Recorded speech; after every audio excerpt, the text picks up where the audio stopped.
Assalamualaikum warahmatullahi wabarakatuh. And good evening for Malaysian and good morning for Lebanese. Thank you to each and every one of you for being here with us today. We are very pleased to be able to welcome those of you that have been with us for a long time now, as well as those who are new to the group. Before we start our talk series, let us open with the recite Al-Fatiha.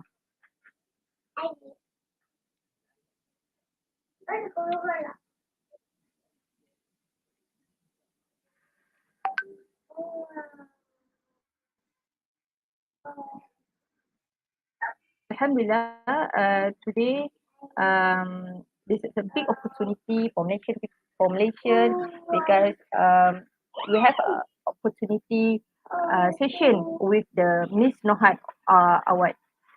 Before we start our talk series, let me introduce uh, who our speaker today. Miss Nouhad Awwad is the Ummah for Earth of Project campaigner at Greenpeace MENA, Middle East and North Africa. She holds a Bachelor in Environmental Health and a Master degree in Environmental Science with a concentration in Environmental Policy Planning from the American University of Beirut. Nouhad also got a certificate from university for completing One Health program. In addition, she attended a course of United States foreign policy in a global era at Elliott School of International Affairs at the University of George Washington University. After the adoption of Agenda 2030, Nouhad was part of the Lebanese official delegation to COP21 and COP22 and attended COP 23, 24, 25, 26 as an observer. She had attended the climate change conference in Agadir as a keynote speaker and participate as a COY 12, COY 13, COY 14. She was elected as the yoga focal point for 2017, in which she works to empower young people.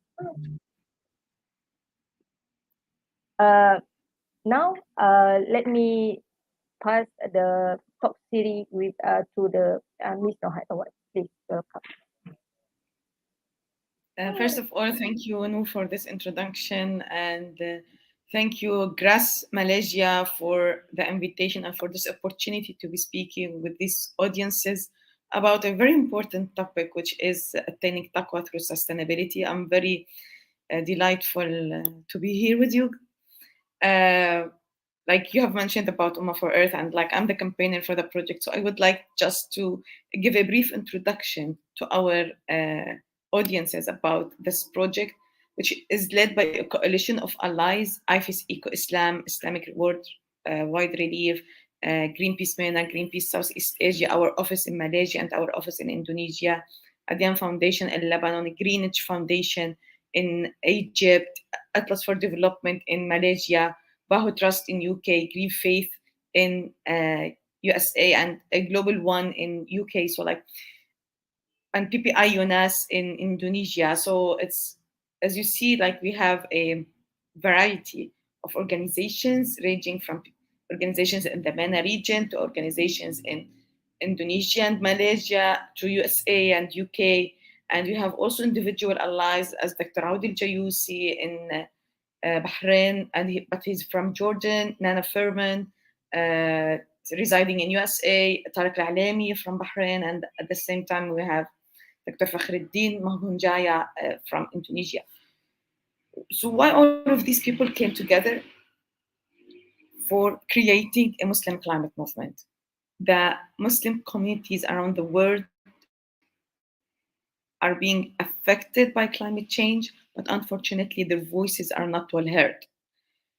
So we aim to talk to these people through their values, the Islamic values, and at the same time to create a sense of agency between them and make their vulnerability seen to the whole world so they are well protected. So we aim to raise awareness among the Muslim community on climate change, to connect young urban Muslims from different parts of the world to work for protecting vulnerable people and to collaborate with youth in different parts of the Muslim world so they are able to take a climate action on individual level, community level, and political level. So they advocate for the initiatives that they are taking in order to protect the environment. We aim to bring, hopefully, the light of our Islamic faith in these dark times, in these times that we are facing crises, ranging from climate crises to economic crises to health crises, so we can have a better world for every one of us, wherever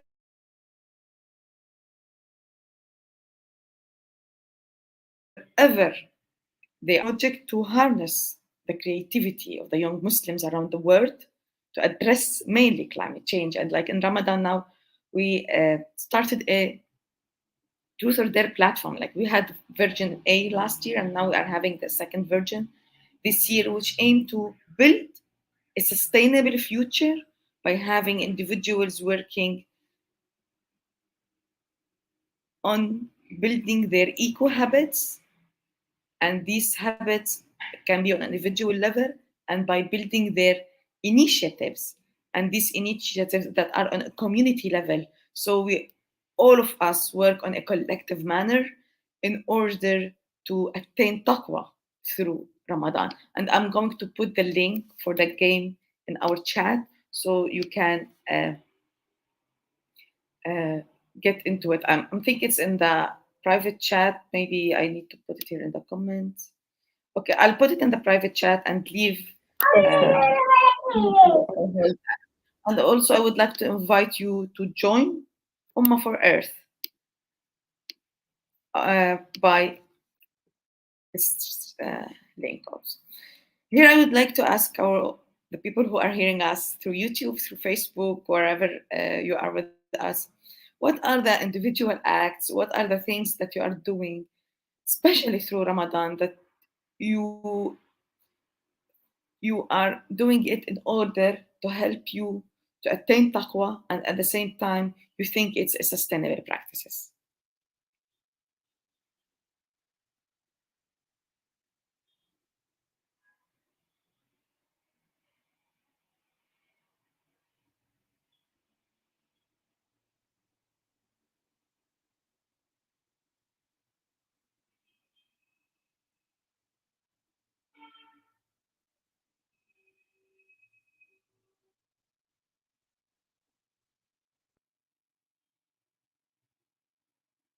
I can make it easier for you if you would like. Just share with us the sustainable practices that you do at home or you do in your school or in your community.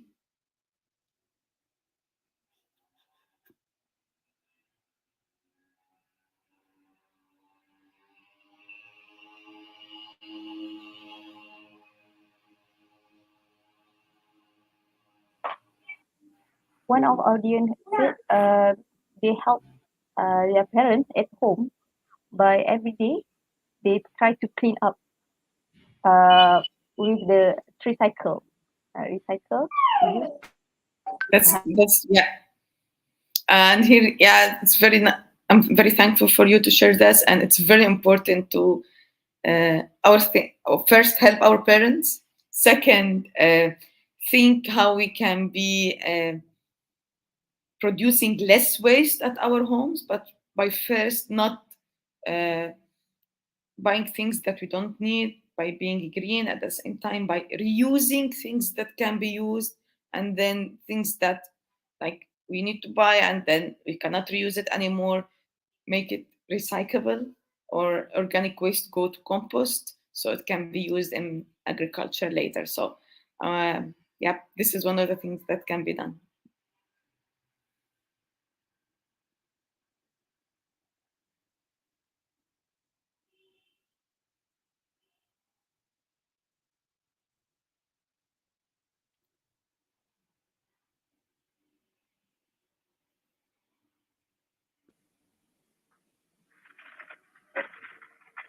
Still have no comment.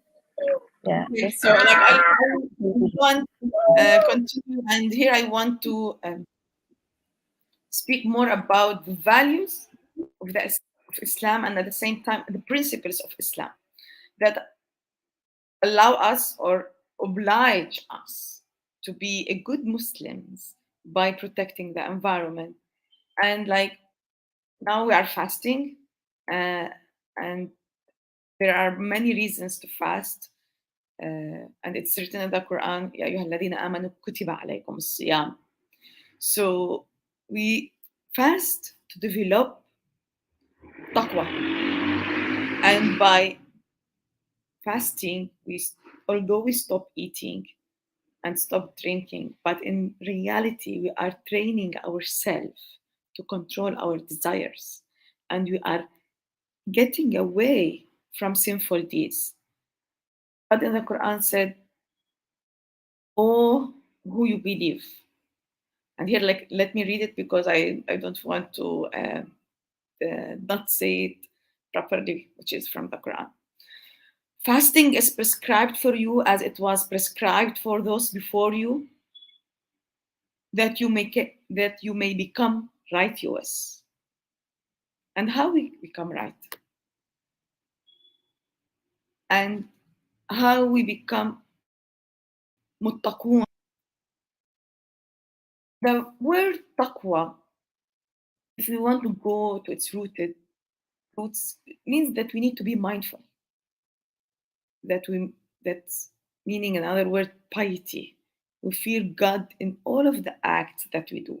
And by being mindful, we need to think how our acts are affecting the surrounding of us, how our acts are affecting our environment, our nature that God gave to us, how our acts are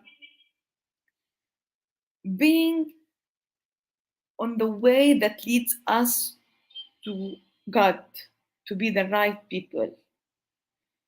According to our Holy Quran, taqwa is the ultimate result of all forms of worship. We fast, we pray, we do mustahabbat, like we help others, we put sadaqah in order to attain taqwa.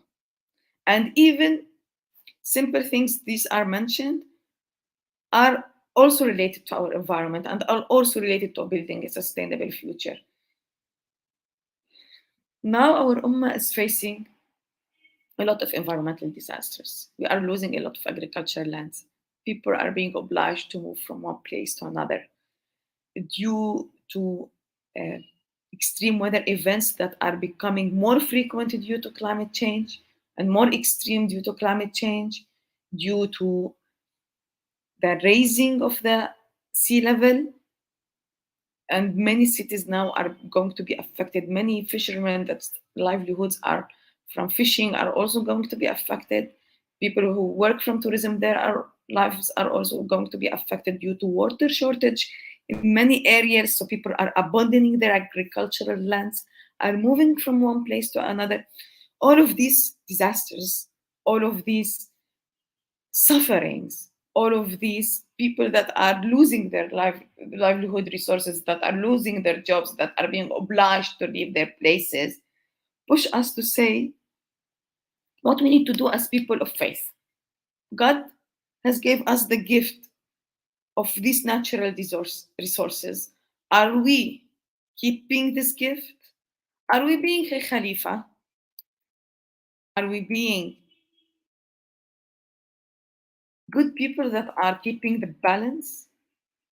What are we doing? So, as Muslims, there are principles that we need to take care. Khalifa, balance, al-mizan, and al-fitra, our nature.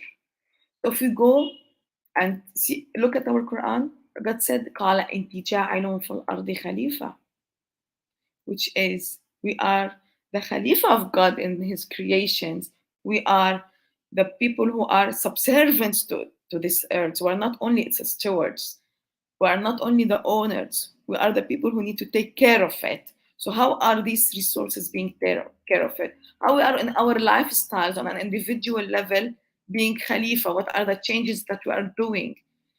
in order not to waste the resources, in order to stop using plastic, to stop using the single use of plastic by like just we can go and have a canvas tote bag instead of having using a plastic bag, or we can use a metal straw or bamboo straw instead of using a plastic straw, and many other things. What are we doing on the community level? Are we working in our mosques to have an eco khutbah? Are we working in our communities to have environmental clubs? And what are we doing on an environmental and international level? Are we being activists that are thinking globally and seeing what's happening in other parts of the world and implementing it in our national level and on our local level? Are we putting pressure on decision makers and policy makers to consider climate change as a priority in their agendas and tell them that it's linked to our economy and linked to our health and linked to our every aspect in our life? Are we taking part of following the negotiations that's happening on international conferences and pushing for political work, as like the conference of parties that happens every year, and this year it's going to happen, the COP27 in Sharm el-Sheikh in Egypt in November? Are we doing our political pressure to work on an international level? How we are being a Khalifa? How we are keeping the balance of this earth, the mizan?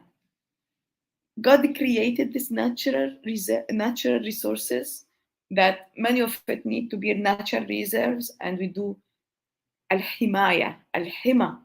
And you know, there's many, that the natural reserve is rooted from our word hima, that's a Islamic word, which is to protect. So we are here. We need to be, as people of faith, talking to the values of people, the Islamic values of people, to go to our فطرة الله التي فطرنا عليها. God has created us all on a fitra, on a nature that's push us to be good people, that all of us the same. He gave us the nature that does not differentiate between us. So we need to keep this fitra. We need to go to the basics that God embedded from within in order to be muttaqeen and in order to leave this earth a place that's livable to our future generations. How we are like, how the coming generations are coming to live, how our children and grandchildren are going to be on this earth if we have polluted the water, polluted the air, polluted the soil, cut the trees. There's desertification. If we also not having proper water, and then we are giving them what we are giving them, what we are letting them inherit. And is this taqwa? Taqwa itself is to take good of ourselves and our nature and to show gratitude to our Almighty God. Are we showing a gratitude to our God by ruining this earth? Are we keeping the gifts that God gave us to us? Are we keeping our faith, our Islamic faith, that's push us to protect this nature? Prophet Muhammad said, لا تسرفوا الماء ولو كنت على نهر جار, which is don't waste water even if you are in a running river. Is this what we are doing? Or we just yalla open the tap, wash, Allah throw water? Prophet Muhammad said, if it's doomsday and you have a plant in your hand, plant it. إذا جاء يوم القيامة وفي يد أحدكم غريسة فليغرسها وفي يد أحدكم فسيلة فليغرسها. So he pushed us to plant trees, and he said that planting trees is a charity, like putting money in sadaqah is a charity, giving poor people charity, and planting trees is a charity. You are planting something that you can benefit, the birds can benefit from, and other people can sit under it and shadow under it and benefit from. Are we doing this charity? Charity is not always in money. It can be in planting trees also. If we want also, we talked about our principles. What about our values? What about the things that can we do as Muslims? Things that are embedded in our fitra and nature. The qana'a, the mahabba, the ihsan, the ta'awun. These values, these are Islamic values. Qana'a is like by being grateful to Allah and being moderate and being accepting whatever we have and taking care of what we have. Mahabba means love. Are we showing love to the creatures that God has created? Are we appreciating the environment that God had created? Ihsan, it's our third value that's embedded in our nature, means to choose wisely, to stay away from the actions that damage our environment, to be responsible for our action. God had told us many times in the Quran, Ahsinu. Are we doing the ihsan?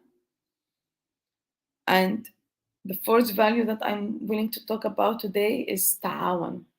التعاون. وتعاونوا على البر والتقوى ولا تتعاونوا على الإثم والعدوان, which is to be together, to work in a collective manner, to do good deeds, and by working on a collective manners with our families, with our communities, to conserve environment, to reduce the use of natural resources. Like we don't overconsume, because at the end we will be مسرفين ولا تسرفوا إن الله لا يحب المسرفين. Israf is forbidden in Islam. إن المسرفين كانوا إخوانا للشياطين. Are we the brothers of devils? So we waste our resources? No, we are good Muslims that do good deeds to others and protect the natural reserves and protect the natural resources. And we reduce waste and we engage in environmental campaigns. And like you are saying this, like maybe this is the way that you are seeing the Quran, but it's not there explicitly. It's there explicitly in the saying of Prophet Muhammad. It's there explicitly when God tell us to be good people, to be doing good things to others and to animals and to nature. And this is part of our tadabbur of the Quran. And we are in Ramadan. We all like to like to read all of the Quran. But when we are reading, are we thinking of what's God wanting from us? Are we taking the lessons of God and seeing the reminders that God had put in the Quran to be good people? Are we feeling the gratitude to all of the things that God gave us to us? Like He gave us our eyes, our ears, our hands. He gave us many things. But He also gave us the water. He gave us the earth that we are breathing. He gave us the bees that are mentioned in the Quran, the different animals that are mentioned in the Quran.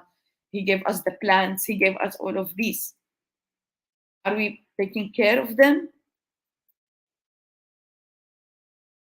Like I've mentioned briefly before, the things that can we do on our individual level, on our community level, on our international level, or let's say political level.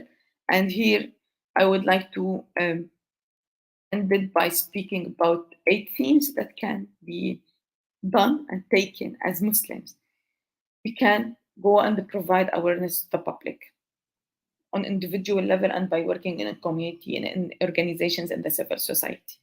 We need to adopt a sustainable lifestyle by using things that are made from bamboo and other natural things and getting away from plastics, by not wasting water, by just switching the uh, lamps off or any appliances that are plugged into electricity, so we conserve energy. Conserving energy will let us have a less electricity bill, and at the same time will let us be good Muslims by becoming a role model. When people look at us, will say, look at this Malaysian youth, look at this Muslim youth, how they are being role models for others in their community, in their street that they live in the world, by protecting the world, by conducting environmental campaigns. And like Ummah for Earth is one of the campaigns that's being done on a global level. And at the same time, there is many local initiatives that are being part of it.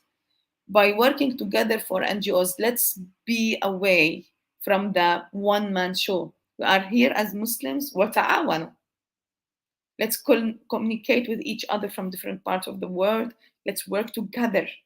Let's also talk to our authorities, to our policymakers, to our municipalities, to our local governments, to make a difference, to tell them that let's enhance our place that we are living in based from our Islamic values. Let's talk to our imams that can help us in reaching greater community by their preaches, by talking in the khutbah, by doing an environmental committee at the mosque, by even turning mosques into solar energy, solarizing mosques and having green mosques. And here also in Ummah for Earth, we are having a green initiatives where we are doing trainings for individuals to work within their communities and turning the places that or public places that they are nearby into solar ones. And also we launched a report on solarizing mosques in COP26. It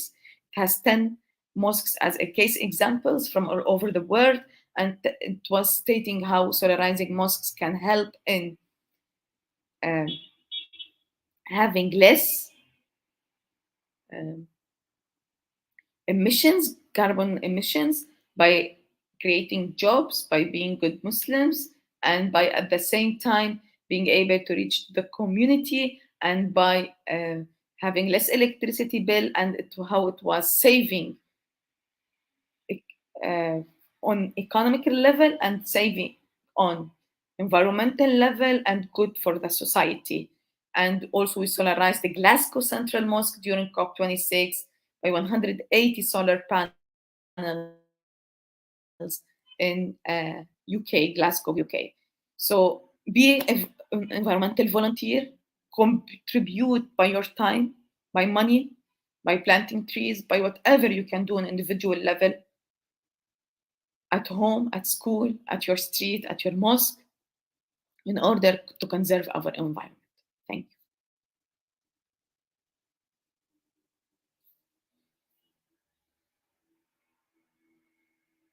Thank you, Ms. Nouhad, for your sharing knowledge and experience. Um, before before I conclude this session, I would like to open Q&A session between our audience with our speaker today. Let me check first if we have any question from the audience.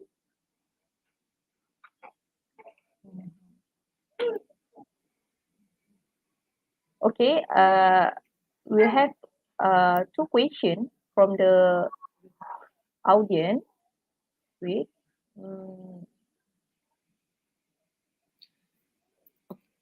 Okay. One question is, in your view, what are the key pull and push factor that may cause Muslims to become vulnerable or receptive to attaining taqwa through sustainable? Example in terms of the emotional, physical, psychological, or spiritual, like that. Can I see the question written? Mm-hmm. Um, should I mention another question, or you want to answer the question first? I can answer this, but I need to see it. Can you please write it down?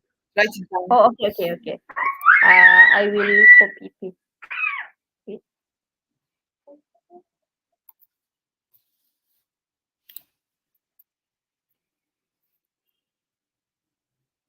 Okay, In your here you go. views, what are the people and which factors? Oh, we have another question. Okay, okay. Uh, so Miss Maha, you want to answer this question, Okay, or you want to I collect question? Which one better? I'm going to answer it. Okay, okay. With, Please first welcome. of all, I would like to ask you to thank you for your question. And unfortunately, we are vulnerable to climate change because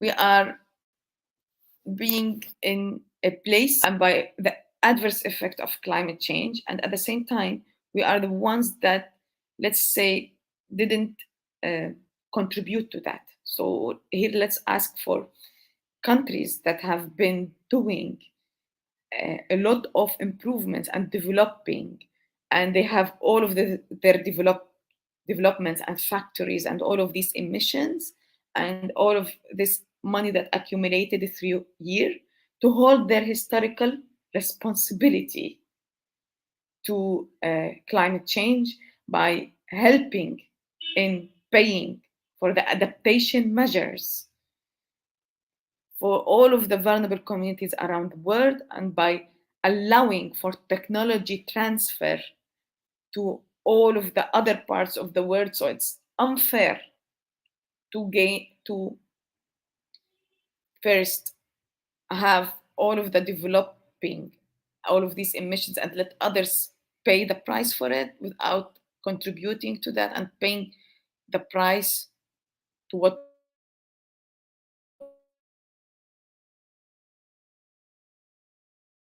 do you pollute. Be able to have a livable world. And here, like all of the IPCC reports, all of the scientific and the research saying that we are in a climate emergency. We need to take concrete steps in order to save the people and in order to save our resources. And we as Muslims, we are already living in vulnerable communities. We are already being affected by climate change, and we are already losing our resources. Our livelihoods are affected. Youth and women are mostly affected. So when we go and tell other Muslims, we, and we explain as like happen now, what are the principles of Islam, what are the values of Islam, and how God had asked us in many parts to be muttaqeen, لعلكم تتقون, to like let's attain. We need to attain taqwa. We need to show gratitude to what us did God gave us, and also at the same time we need to uh, show pity this that we are doing because not only we are gratitude but also we fear God.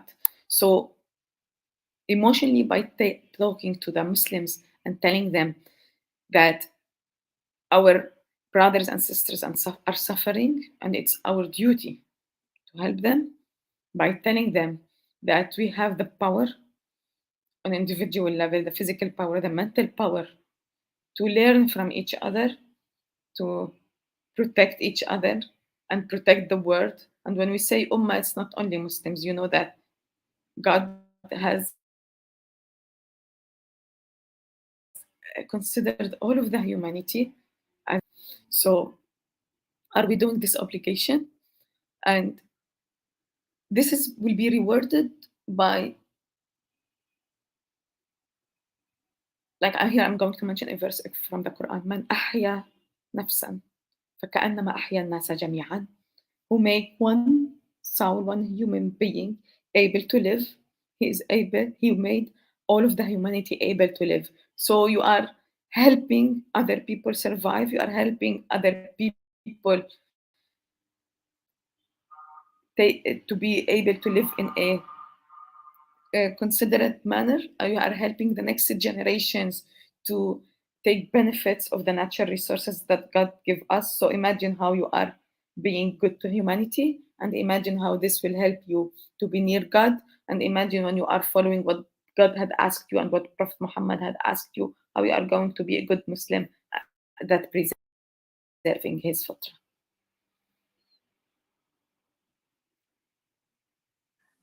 Okay, thank you, Miss Noha, for first question. And then we have another question, second question from the Miss Fatiha. She said, wasting is an example of the action for those who take shaitan as their friend. From this lesson, we can understand that it's made clear in the Quran that by a small act of awareness to avoid wasting can lead to a bigger achievement. Concerning about environment starts with our intention and a little action. How can you relate this lesson to make others understand the importance of supporting our environment? I totally agree with what you said, Fatiha. And here we need to create this link between, or in the minds of people, that between preserving the environment and the science behind preserving the environment and their religious values. When we go and explain that green consumerism, not wasting resources, is part of our Islam, and it's, as you said, it's mentioned in the Quran. Wasteful people are the brothers of the shaitan. So wasting is a sin. So when we say that when you are wasting and using things that you shouldn't use, you over consuming, you are doing things that are forbidden by our religion, and at the same time there are things that can conserve the environment. So creating this link in our speech, creating this link in our talk, and most important, when we are doing like a campaign, to talk to the values of people, to these people believe in the Islamic values. Let's do our research, our desk research. Like in 2015, hello, in 2015, there was the Global Islamic Declaration on Climate Change. We go and tell them, look at all of these ulama that had met in Turkey in 2015 and said how we are part of our duty to preserve environment. When we also talk to imams, maybe like they might not listen to me, maybe they will not listen to other people, but when we go and talk to key religious figures, key imams, key influencers, and tell them, like maybe they didn't realize that before, like it isn't in their minds, but we shed light on it and tell them there is a link between conserving the environment and our religious values and our religious principles. And we need you to work with us within these communities to show people the link and to let them conserve the environment.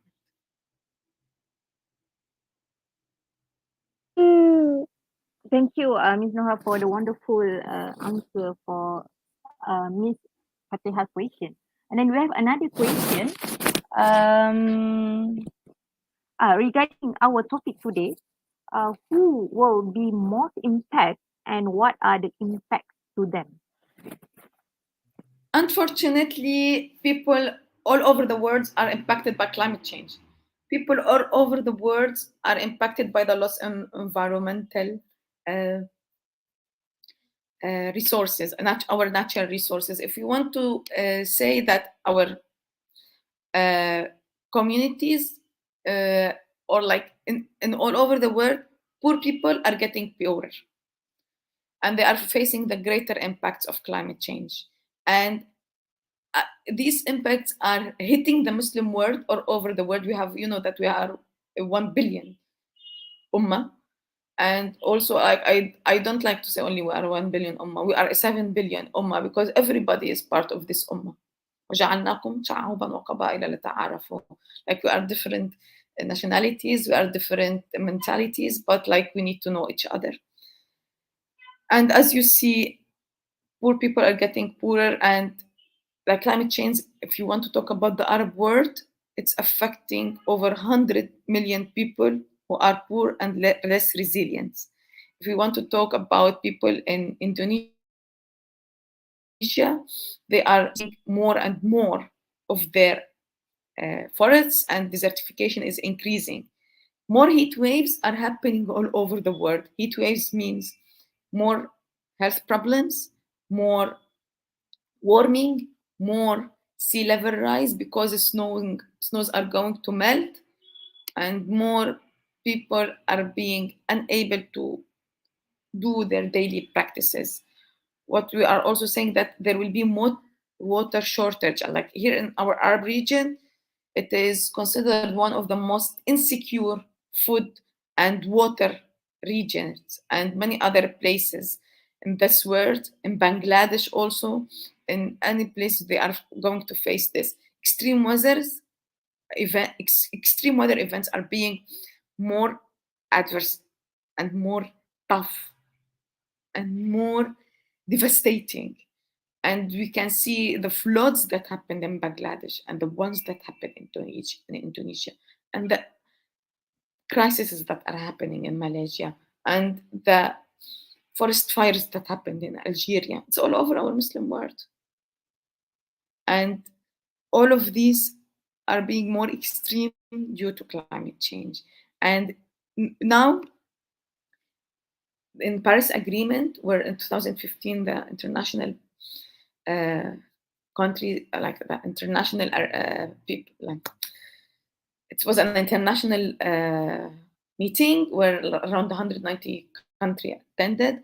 They agreed to keep the Earth temperature between 1.5 and 2 degrees Celsius, not to raise more than that, in order not to lose many of our biodiversity and in order not to lose many of our resources. And unfortunately, the current naturally determined contributions that's made by every country, and here I ask you who are hearing us, go and check the NDC's naturally determined contribution of your country. And I think here, like, they are Malaysians, and see what did your country pledge to lower their emissions, what did your country said how they are going to cut their emissions, what are they doing in different sectors, on agriculture, on tourism, on transport, on energy, and how they are working to achieve that. And at the same time, did they link that to sustainable development goals, the 230 agenda? So let's say all of us are going to face internal migration because many people will gonna leave their agricultural land. There will be water shortage and go to other places, loss of livelihoods, and sea level rise, as mentioned. So I hope that I was able to answer. These are the impacts, and most impacted are the poorer communities. These are the most impacted communities. Okay, thank you, Miss Noha, for the answer. And then we have another question. Is that okay? Okay. Yes, This yes. is about how we can empower Muslims, especially women, to be more resilient and resistant in facing negative narratives. Okay. First of all, we need to change the current narrative. We need to stop saying, okay, it is destined, nothing can be done. No, we have a lot of things that we can do. We have important steps that we can work on individual levels and within our communities to change the status quo. We need to work in help with others in going and doing capacity building for Muslims, training them on the things that they can do, providing them with the knowledge. Unfortunately, our schools, many of our schools, I'm not going to say all of our schools, does not provide this knowledge. So we need to work on education. Education is a key. Education is an important factor to empower our women, our men, our youth, our children to understand what is happening around us and how we can conserve our environment. So by going to education, by empowering women by giving them the knowledge they need, by giving them the power they need, and by addressing the, like, they are the most affected, and by letting them take part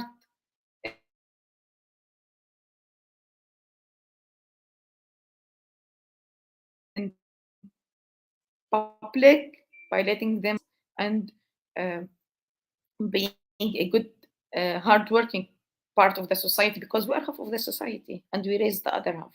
So it's as simple as that. So by giving them the space that they need in order to raise awareness, in order to talk to each other, in order to learn from each other, and in order to show that the change is within our hands and it's not too late to come together to be one ummah and to do that change. Okay, we have a last question, okay, Ms. Nora, from brother me. How do we engage Muslims who don't think environmental part of our religious responsibility?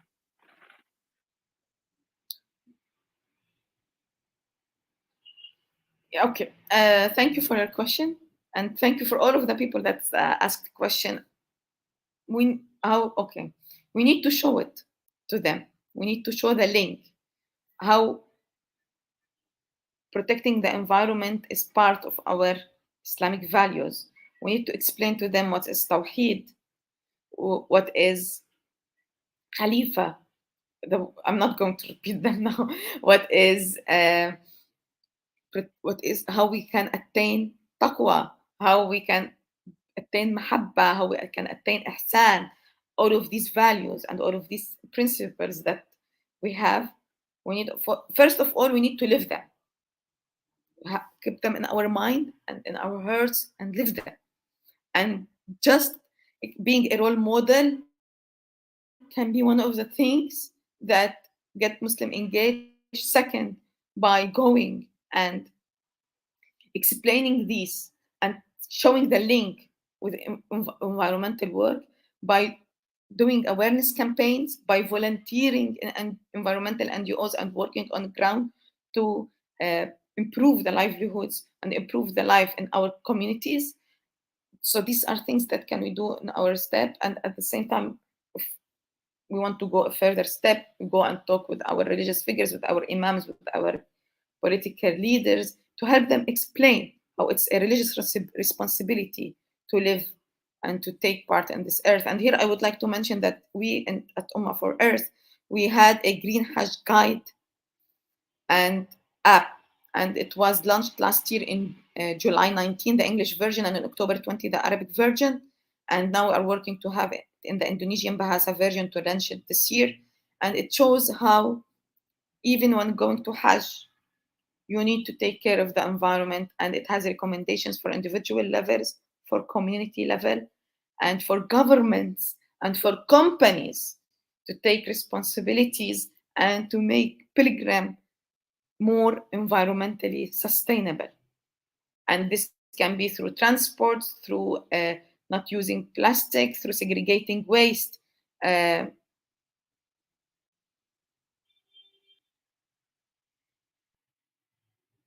didn't.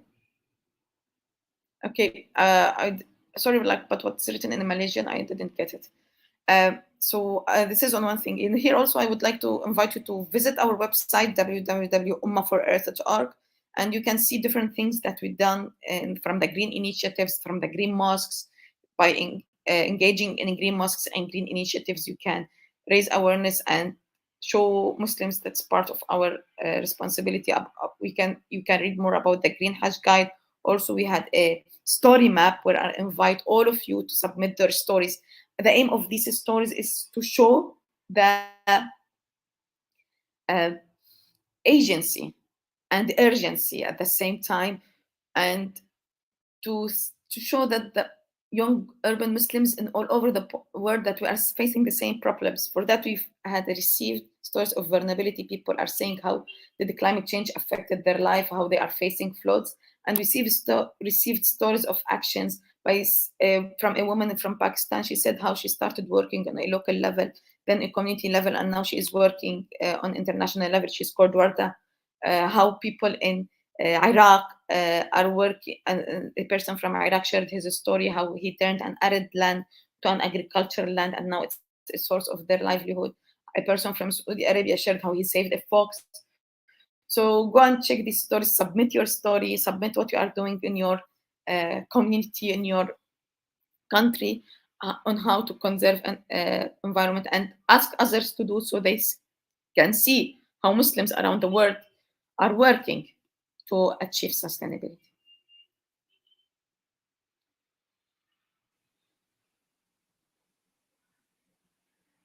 Thank you, Ms. Nouhad, for your sharing knowledge and experience. What I can summary from our session today regarding the title, Attaining Taqwa through Sustainability, we want to understand that when Muslims trying to achieve and understand the taqwa, especially in Ramadan Mubarak, Muslims should take into account the environmental and sustainability matters in special worship or daily practice. It is not possible that we can achieve the perfect taqwa, but at the same time, we are wasting food, poisoning, damage the forest, and so on. So it is our responsibility as humans and as Muslims to preserve the balance that God put in place and live in harmony with the environment that surrounds us. This is based on our belief that we are held responsible for the earth and the life it contains as a steward and a guardian. Therefore, I encourage audience if Hana join Ummah for Earth and GRASSMalaysia alliance with them work on finding sustainable solution to restore the earth balance and ensure living in the prosperity, safety, and health for all humanity on a balanced planet. So thank you, Miss Nouhad, for your spend your time and sharing your knowledge and experience to us. Inshallah, we will meet again. Okay, thank you so much, Miss Thank Nouhad. you, Noor, for all your Okay, so we will stop end our time. series today. Okay, My appreciation to GRASS yes. organization. What you are doing is very impactful, and I think it's very aligned with what we are doing in Ummah for Earth. Mm-hmm.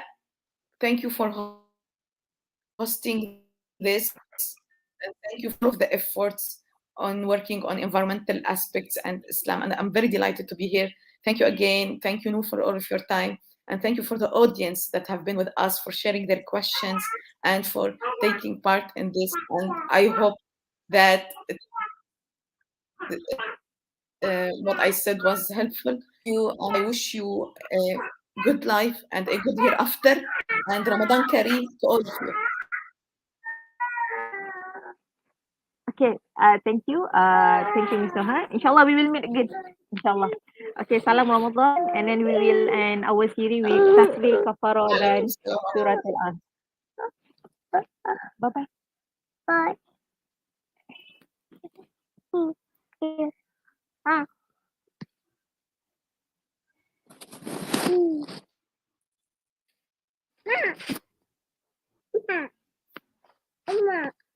Ya, tu mak. Ha.